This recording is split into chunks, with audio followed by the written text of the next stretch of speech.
Professor Arya Gupta తన ముందున్న virtual కంప్యూటర్లో గ్రీన్ బటన్ని నొక్కాడు. ఆ వెంటనే టెలిపోర్టేషన్ రూంలో పెద్ద పెద్దగా మెరుపులొచ్చాయి. ఆ మెరుపులు అంతకంతకు పెరిగి ఒక పెద్ద కాంతి ఆ గది నిండా నిండిపోయింది. అందులో ఉన్న ధ్రువ మాయమైపోయాడు. కానీ టెలిపోర్టేషన్లో జరిగిన చిన్న పొరపాటు వల్ల ధ్రువ అనుకున్న కొత్త గ్రహానికి కాకుండా క్రిప్టో గ్రహానికి వెళ్తాడు. అది 2500వ సంవత్సరం. ప్రకృతి వైపరీత్యాల వలన గ్లోబల్ వార్మేషన్ కారణంగా భూమిపై 90% నీరు, 10% మాత్రమే భూభాగం మిగిలి ఉంది. అరేబియా సముద్ర తీరంలో భారత ప్రభుత్వం అధీనంలో ఉన్న ఆర్యన్ రీసెర్చ్ సెంటర్లో మనిషి మనుగడ కోసం అనేక ప్రయోగాలు జరుగుతున్నాయి. భూమిపై మారిపోతున్న వాతావరణ పరిస్థితులకి మనిషి మనుగడే కష్టమైపోయింది. ఇలాగే కొనసాగితే మరికొన్ని సంవత్సరాలలో ఏ జీవరాశి బతికుండదు. అందుకే భూమికి సరిపోలిన ఒక గ్రహాన్ని శాస్త్రవేత్తలు కనుగొన్నారు. ప్రస్తుతం మనిషిని భూగ్రహం నుండి ఆ కొత్త గ్రహంపైకి పంపడానికి సంబంధించిన ప్రయోగాలు జరుగుతున్నాయి. ఈ పరిశోధనల కోసం ప్రొఫెసర్ ఆర్యగుప్తా ఎంతగానో తప్పిస్తున్నాడు.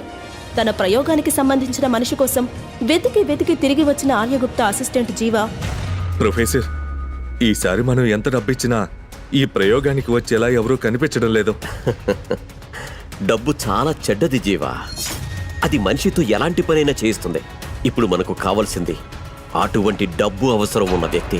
ఆర్యగుప్తా అనుకున్నట్టుగానే డబ్బు అవసరంతో తన కుటుంబాన్ని కాపాడుకోలేక చనిపోవాలనుకున్న ధ్రువని కాపాడి అతను కోరినంత డబ్బు ఇచ్చి తన పరిశోధనకి ఒప్పిస్తాడు ఆర్యగుప్తా. ధ్రువ ఈ భూమిని వదిలి మరో గ్రహానికి వెళ్లే రోజు రానే వచ్చింది. ధ్రువ తన అవసరాలన్నీ తీర్చుకుని ఆర్యగుప్తా ల్యాబ్కి వస్తాడు. రా ధ్రువ, అరేంజ్మెంట్స్ అన్నీ అయిపోయాయి. ఇక నీదే ఆలస్యం. ఇదిగో ఈ ఎలక్ట్రానిక్ డివైస్ నువ్వు వెళ్లబోతున్న గ్రహం నుండి భూమికి కమ్యూనికేట్ అవ్వడానికి పనిచేస్తుంది అని చెప్పాడు. ఆ తరువాత అసిస్టెంట్ జీవా ధ్రువని తీసుకుని వెళ్లి టెలిపోర్టేషన్ రూమ్ కి తీసుకువెళ్లి ఒక చైర్లో కూర్చోబెట్టి ధ్రువకి కొన్ని ఎలక్ట్రానిక్ పరికరాల్ని అమర్చి బయటకు వచ్చేశాడు. ఆ తరువాత ప్రొఫెసర్ ఆర్యగుప్తా తన ముందున్న వర్చువల్ కంప్యూటర్లో గ్రీన్ బటన్ని నొక్కాడు. ఆ వెంటనే టెలిపోర్టేషన్ రూంలో పెద్ద పెద్దగా మెరుపులొచ్చాయి. ఆ మెరుపులు అంతకంతకు పెరిగి ఒక పెద్ద కాంతి ఆ గది నిండా నిండిపోయింది. అందులో ఉన్న ధ్రువ మాయమైపోయాడు. కానీ టెలిపోర్టేషన్లో జరిగిన చిన్న పొరపాటు వల్ల ధ్రువ అనుకున్న కొత్త గ్రహానికి కాకుండా క్రిప్టో గ్రహానికి వెళ్తాడు. ఈ క్రిప్టో గ్రహం భూమి కంటే చాలా భిన్నమైనది. ఇటువంటి గ్రహం ఒకటి ఉంటుందని ఎవ్వరికీ తెలీదు. అసలు ఊహించి కూడా ఉండరు. ఇక్కడ గన్స్, బాంబ్స్, చివరికి అణుబాంబు సైతం ఇక్కడ పనిచేయవు. ఒక కత్తి మాత్రమే ఇక్కడ ఆయుధంగా పనిచేస్తుంది. ఈ లోకంలో రకరకాల భయంకరమైన జీవరాశులున్నాయి. ఈ గ్రహంలో చిత్రమైన విషయం ఏంటంటే మనిషి ఇక్కడ ఉండే జీవుల్ని చంపి తింటే మనిషిలో సైన్స్కి కూడా అంతు చిక్కని మార్పులు జరుగుతాయి. ఇక్కడ మరో విచిత్రమైన విషయం ఏంటంటే మనిషి ఇక్కడ జంతువుల్ని చంపి తింటూ ఎవల్యూషన్ చెందుతూ ఉండాలి. అలా చేస్తే మనిషి తన లైఫ్ టైంని కూడా పెంచుకోవచ్చు. అలా చేస్తూ ఉండే మనిషి ఈ క్రిప్టో గ్రహంలో శాశ్వతంగా బ్రతికే ఉంటాడు. ఆధునికత పెరిగి మనిషి పూర్వపు ఆత్మరక్షణ కళలు నేర్చుకోవడంలో వెనుకబడిపోయాడు. కానీ ఈ క్రిప్టో గ్రహంలో ఆ ఆత్మరక్షణ కళలే మనిషి బ్రతకాలంటే ఆధారం. అందుకే ఇక్కడికి వచ్చే మనుషులు ఆ విద్యలు తెలియక చాలా ఇబ్బందులు పడుతూ ఉంటారు. ఇక్కడ మనిషి ఏదైనా జీవరాశిని చంపితే ఆ జీవి చనిపోయాక పవిత్ర ఆత్మను పొందుతుంది. అప్పుడు ఆ జీవిని చంపిన మనిషికి బీస్ట్ సోల్ లభిస్తుంది. ఈ బీస్ట్ సోల్ చాలా రకాలుగా లభిస్తుంది.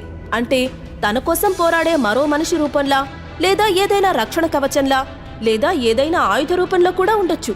మరికొన్ని బీస్ట్ సోల్స్ అయితే మనిషి జంతువు రూపంలో మారడానికి కూడా ఉపయోగపడతాయి. ధ్రువ క్రిప్టో గ్రహంలోకి వచ్చాక ఒక ఉక్కు కవచం కోటలో ఉంటున్నాడు. సాధారణంగా ఎవరైనా క్రిప్టో గ్రహంలో వస్తే వాళ్ళకి ఏమైనా యుద్ధ కళలు ఉంటే వెంటనే ఎవరో ఒకరు స్నేహితులైపోతారు. అలా అక్కడ ఒక్కటైన వారందరూ కలిసి క్రిప్టో గ్రహంలో సర్వైవ్ అవ్వడానికి కొన్ని జీవుల్ని చంపుతుంటారు. కానీ ధ్రువతో మాత్రం ఎవ్వరూ స్నేహం చేయలేదు. ఎందుకంటే ఒకరోజు ధ్రువ ఉక్కు కవచం కోట నుండి బయటికి వెళ్ళినప్పుడు అతనికి ఆ కోట గోడ దగ్గర ఒక పెద్ద తెల్లని తోడేలు కనిపించింది. దానిని మారీచ తోడేలు మృగంగా అనుకుని దానిపై దాడి చేసి చంపితే పాయింట్స్ వస్తాయనుకుని తన దగ్గరున్న కత్తిని తీసి నెమ్మదిగా ఆ తోడేలు వైపుగా అడుగులు వేసి అదును చూసుకుని తన కత్తితో దాని డిక్కీపై బలంగా పొడిచాడు. అంతే, విలవిల్లాడిపోతూ అది అక్కడి నుండి పారిపోయింది. నిజానికి ఆ తోడేలు మృగం కాదు, మనిషే. దేవిక అనే అమ్మాయి ఎవల్యూషన్లో భాగంగా బీస్ట్ సోల్ని ఉపయోగించుకుని మరీచ తోడేలులా మారింది. ఆ విషయం తెలియని ధ్రువ మృగం అనుకుని పొడిచాడు. దాంతో అందరూ ధ్రువాని జంతువుల్ని వేటాడడం తెలియక మనుషుల్నే వేటాడుతాడని ఎగతాళి చేశారు. ఉక్కు కవచం కోటలో అందరికంటే శక్తివంతమైన మహిళ దేవిక. చాలా అందంగా ఉంటుంది. అటువంటి శక్తివంతమైన దేవికని ఒకడు పొడిచాడని తెలిసి కోటలో అందరూ హేళనగా చెప్పుకుంటున్నారు. కానీ ఆమె ముందు ఎవ్వరికీ నోరు తెరిచే ధైర్యం లేదు. ఇహ ఆ దెబ్బతో అందరూ దేవికతో ఏదైనా సమస్య వస్తుందేమో అని ధ్రువాని దూరం పెట్టారు. మృగరూపంలో ఉన్న తనని పొడిచినందుకు ధ్రువపై ఎటువంటి ప్రతీకారం దేవిక తీర్చుకోబోతుంది? ధ్రువ ఇంకా అక్కడ ఏమేమి సమస్యల్లో చిక్కుకోబోతున్నాడు? క్రిప్టో గ్రహం నుండి ధ్రువ ఎలా బయటపడతాడు? తరువాత ఏం జరగబోతుంది తెలుసుకోవాలనుకుంటే వెంటనే ఈ మిస్టీరియస్ సిరీస్ ని పాకెట్ FM డౌన్లోడ్ చేసుకుని వినండి.